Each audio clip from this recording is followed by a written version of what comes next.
শাহজাহানের মামলায় এনএসজি নেমেছিল। এটা আমি একজন ব্যক্তিগত ভারতীয় হিসেবে বলছি, এনএসজি নামানোটা প্রয়োজন ছিল মনে হচ্ছে? সেখানে তো কোনো আতঙ্কবাদী পাওয়া যায়নি, কিন্তু যেখানে পাওয়া যেতে পারে সেখানে এনএসজি কমান্ডো নামাচ্ছে না কেন? সেখানে সিবিআই অ্যাক্টিভ নয় কেন? দেখুন, সর্বপ্রথম আমি বিহারবাসীর কাছে অনুরোধ করব যে শিলিগুড়ির যে বিবাদীয় ঘটনাটা যেটা ভাইরাল হয়েছে, প্রত্যেকটা টিভি চ্যানেল দেখাচ্ছে, ভারতবর্ষ জুড়ে আলোড়ন সৃষ্টি করেছে। বিহারবাসীর কাছে আমার অনুরোধ যে আপনারা এই ঘটনাকে কেন্দ্র করে আপনারা উত্তেজিত হবেন না। তার কারণ এই ঘটনার পেছনে অনেক বড় একটা নিয়োগ দুর্নীতি লুকিয়ে রয়েছে, অনেক বড় একটা রিক্রুটমেন্ট করাপশন লুকিয়ে রয়েছে, যা ভারতবর্ষের সার্বভৌমত্ব অনেক বড় ক্ষতি আনতে পারে বা ক্ষতি করছে। এবং এই নিয়োগ দুর্নীতির মাধ্যম দিয়ে ভারতবর্ষের অভ্যন্তরীণ আধা সামরিক প্যারামিলিটারি ফোর্সের ভেতর পাকিস্তানের মতন আইএসআই এজেন্টের সদস্য গুপ্তচররা ঢুকে গিয়েছে এবং আরও পরিমাণে ঢুকছে। এই 2024 সালেও তারা ঢুকবে। তো এইটাকে আটকানোর জন্য আমি সিবিআইকে বারবার অনুরোধ করেছিলাম। আমি এই চলতি মাসে এবং তার আগের মাসে সিবিআইকে চিঠি দিয়েছি।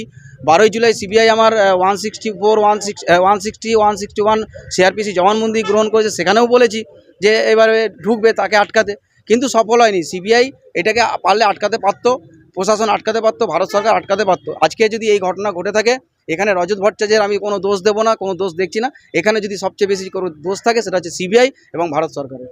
এই যে আপনাদেরই তো সরকার রয়েছে, তারা নিরাপত্তার ব্যাপারে এত গাফিলতি দিচ্ছে। দেখুন, প্রথম কথা হচ্ছে ভারতবর্ষের জাতীয় নিরাপত্তার স্বার্থে এখানে রাজনীতি আমি দেখব না, 140 কোটি মানুষের সুরক্ষা দেখব। সেই জায়গায় দাঁড়িয়ে আমি বলছি যে ভারতবর্ষের প্রত্যেক রাজনৈতিক দলের উচিত এই রিক্রুটমেন্ট করাপশনের বিরোধিতা করে সিবিআইকে সহযোগিতা করা এবং সিবিআইকে দিয়ে এই তদন্তর একদম মূল স্রোতে গিয়ে প্রত্যেককে চাইকে ধরা এবং যত পাকিস্তানের আইএসআই এজেন্ট রয়েছে প্যারামিলিটারি ফোর্সের ভিতর তাদেরকে চিহ্নিত করে তাদেরকে ধরে নিয়ে আসা। কারাপশনটা কি মূলত রিক্রুটমেন্টের কি বিষয়? রিক্রুটমেন্ট হচ্ছে, দেখুন, পশ্চিমবঙ্গের ডোমিসাইল সার্টিফিকেট এবং কাস্ট সার্টিফিকেট, আধার কার্ড, যাবতীয় কাউন্সিলর সার্টিফিকেট, চেয়ারম্যান সার্টিফিকেট, যাবতীয় সার্টিফিকেট এক একটা ক্যান্ডিডেট পিছু 6 থেকে 8 লক্ষ টাকার বিনিময়ে তারা এখানকার দালাল চক্রের কাছ থেকে ক্রয় করছে। কারা ক্রয় করছে? উত্তরপ্রদেশ, বিহার, যেখানে কাটঅফ বেশি। আধা সামরিক বাহিনীতে পশ্চিমবঙ্গে কাটঅফ কম, আসামে কাটঅফ কম। তো এই জায়গাগুলোতে তারা ঢুকছে এইভাবে ডোমিসাইল এবং কাস্ট সার্টিফিকেট বানিয়ে। এইখানে বিহারের যে 2জন স্টুডেন্টকে বাচ্চা বলে সম্বোধিত করা হয়েছে, তারা কিন্তু অনেক বড় ক্রাইম করে বসে আছে। আপনারা তদন্ত করে দেখতে পারবেন, দেখবেন তারা 6 থেকে 8 লক্ষ টাকা দিয়ে এই সার্টিফিকেটগুলি ক্রয় করেছে এখানকার দালালদের কাছ থেকে। কোটি কোটি টাকার এই দুর্নীতি, এইখানটা তাদেরকে আড়াল করে এটা অনেক বড় ধাক্কা দেওয়া হচ্ছে যে এই সুযোগে না অনেক প্যারামিলিটারি ফোর্সের ভিতর অনেকে ঢুকে যাবে যারা দেশদ্রোহী। এই যে বিএসএফ, সিআরপিএফ এর মতো এত বড় একটা জায়গায়, যেখানে কেন্দ্রীয় স্বরাষ্ট্রমন্ত্রীর আন্ডারে, সেখানে এই ডুপ্লিসিটি, এই যে জালাল চক্র চলছে, প্রশাসন নির্বিকার। কি বলবো বলুন, মহামান্য কলকাতা হাইকোর্ট যেখানে রায় দিয়েছে, যার ওনার নির্দেশে যে সিবিআই তদন্ত চলছে, ইন্টারপোলের তদন্ত চলছে, সেখানে কেন্দ্র সরকার কেন চুপ রয়েছে? নিশ্চয়ই তারা ভাবছে হয়তো প্যারামিলিটারি ফোর্সের করাপশনটা সামনে আসলে আমাদের সরকারের বদনাম হবে, সেই কারণে তারা মুখ খুলছে না। এটা পরিষ্কার।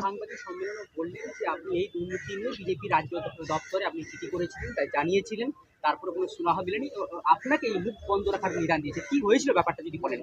দেখুন, আমি সরাসরি সুকান্ত মজুমদার আমাদের অভিভাবক, ওনার সামনে দেখা করে আমি সরাসরি বিষয়টি বলেছিলাম।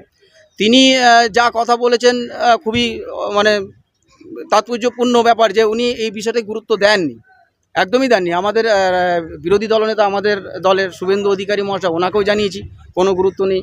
লকেট চ্যাটার্জি আমাদের সাংসদ ছিলেন তখন, এখন নেই, ওনাকেও জানিয়েছিলাম, কোনো গুরুত্ব নেই। উপরন্তু আমাকে বাধা দেওয়া হয়েছে। তার মানে কি রাজনৈতিকগতভাবে এর পিছনে জড়িত আছে মনে হচ্ছে, যে আপনার দল আপনার কথা গুরুত্ব দিচ্ছে না? এর কেঁচো খুঁড়তে গিয়ে কেউটে বেরোবে। সিবিআইকে ইনভেস্টিগেশন ঠিক মতন আমার মনে হচ্ছে করতে দেওয়া হচ্ছে না। সিবিআই, দেখুন, আমি একটা মামলা বলছি, শেখ শাহজাহানের বিষয়ে এনএসজি নেমে গেছিলো, এনএসজি কমান্ডো, মনে হচ্ছিল কত আতঙ্কবাদী সেখানে লুকিয়ে রয়েছে, কিন্তু যেখানে আতঙ্কবাদী লুকিয়ে থাকতে পারে প্যারামিলিটারি ফোর্সের ভিতর, সেখানে সিবিআই তদন্ত ঠিক মতন চলছে না। এটা আমি বুঝতে পেরেছি। আমি মহামান্য কলকাতা হাইকোর্টকে জানিয়েছি, আগামী দিনে আবার যাব আমি কলকাতা হাইকোর্টে। কলকাতা হাইকোর্টে যে মামলা করেছিল, সেই পরিপ্রেক্ষিতে কলকাতা হাইকোর্ট জায়গাতে আপনার পাকিস্তানি গুপ্তচরের একটা আছে, সেটাকে কি বলবেন, কি পর্যবেক্ষণ ছিল? দেখুন, আমি যাদেরকে চিহ্নিত করেছি, এখনও সিবিআই তদন্ত চলছে, তাদের নামটা এই কারণে উল্লেখ করছি না, তারা সতর্ক হয়ে যাবে।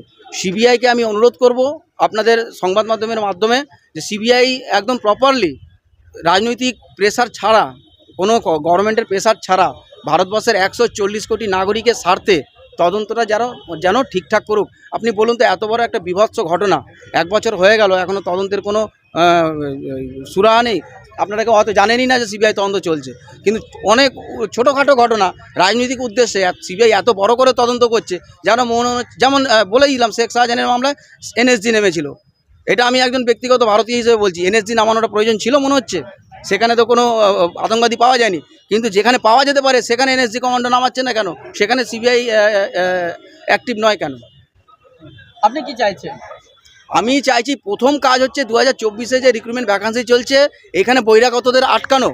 এখানে বিহার ইউপির মানুষদের কাছে করজোড়ে আবেদন করছি, আপনারা ভুল বুঝবেন না। আপনারা যদি 10 লক্ষ নাগরিক হন বিহারের, সেখানে 1000 যদি ফেক ডোমিসাইল ঢোকে তাদেরকে আপনারাও আটকান। আমি বিহারবাসীদের কাছে এটাই অনুরোধ করব। আমি বিষ্ণু চৌধুরী, ভারতীয় জনতা পার্টির প্রাক্তন রাজ্য কমিটির সদস্য তপশিলি মোর্চার, এবং বর্তমানে হুগলি জেলার সাধারণ সম্পাদক তপশিলি মোর্চা।